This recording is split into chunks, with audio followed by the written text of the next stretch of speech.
All right, Coach, you get the 84-69 win over Texas State, 21-3, 12-0 in the WAC, and a 13-game winning streak. Just talk about what that means to you personally to hear that.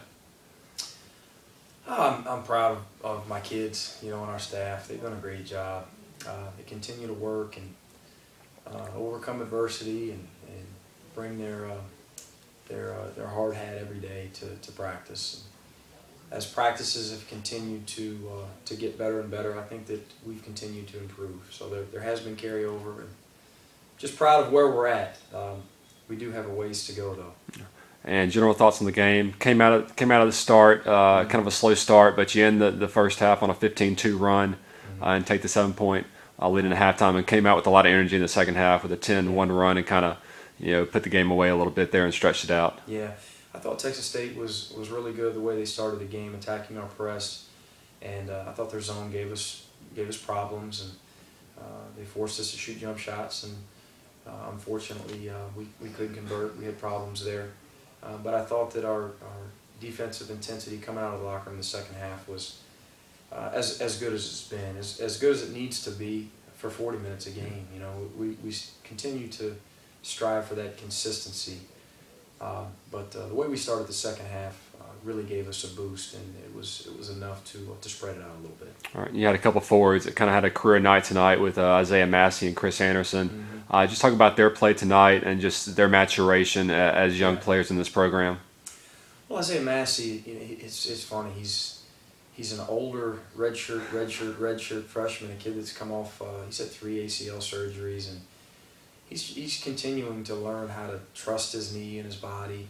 And I think he's got a newfound confidence in that. He's played a few months here. He's got minutes. He's battled every day in practice, and he hadn't had an injury. So he's starting to come. He's made a big turn for the better in terms of his production, his confidence level over the past month or so. He's going to be a good player here. He's a big body kid that did a good job ducking in and demanding the ball, got some hard rebounds. And Chris Anderson has progressed really throughout the year. Just got more opportunity tonight, got more minutes, and therefore got to more balls. He can get to the ball. He's one of those guys, really, really quick feet and long, played hard. 3 blocks, 3 steals, a bunch of rebounds, 13 rebounds, I believe. And he'll continue to progress and be a good player for us.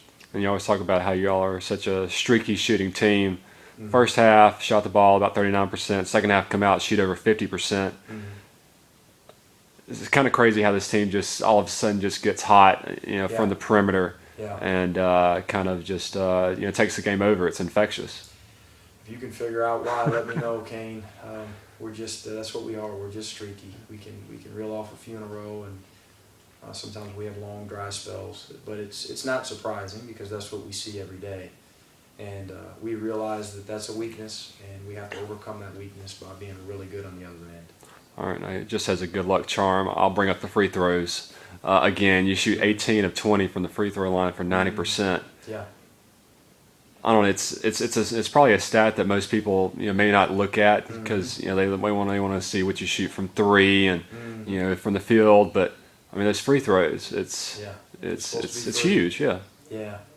We looked at it a lot last year. We were obsessed with our inability to convert from the foul line, and this year you kind of take it for granted. But you're right. It's probably our biggest improvement as a team. We couldn't stop talking about it last year, and we couldn't shoot it any worse. And this year, I think our kids have just spent more time in the gym individually. They put more onus on themselves to get extra free throws. And again, my staff's done a great job of getting guys in the gym. And that hard work pays off. Free throws are important. All right, real quick, Raheem Appleby gets you 21 points. Seems like he's really starting to get his feel back, kind of like he had earlier this season whenever he was putting up a lot of points. He's playing very confidently. I thought he was in a really good rhythm, and he missed 4 or 5 threes that were really close. We're waiting on that game for him to really break out because he's starting to really shoot it better in practice and in shoot-arounds. He's tweaked with the shot a little bit. He's trying to shoot it up in the air a little bit more with more arc. Trying to jump straight up and straight down, and it'll pay off for him. He'll break out here real soon from behind the arc, but overall, I thought he had a good game for us. And I know it's tough for you to leave Ruston and leave the Thomas Assembly Center since you guys are Yeah. undefeated this year, but big road trip coming up at Seattle, at Idaho. Just thinking ahead real quick, the importance of that road trip and how hard it's going to be. Yeah. Both are going to be very, very difficult. Obviously, we won't even talk about Idaho until, what will it be, Thursday night late, because going to Seattle will be very, very difficult. They gave us all we could handle here at the TAC. It doesn't seem like too long ago. We'll be prepared to hopefully have a chance at their place, but they're very talented and well coached, and I'm sure they'll be prepared for us.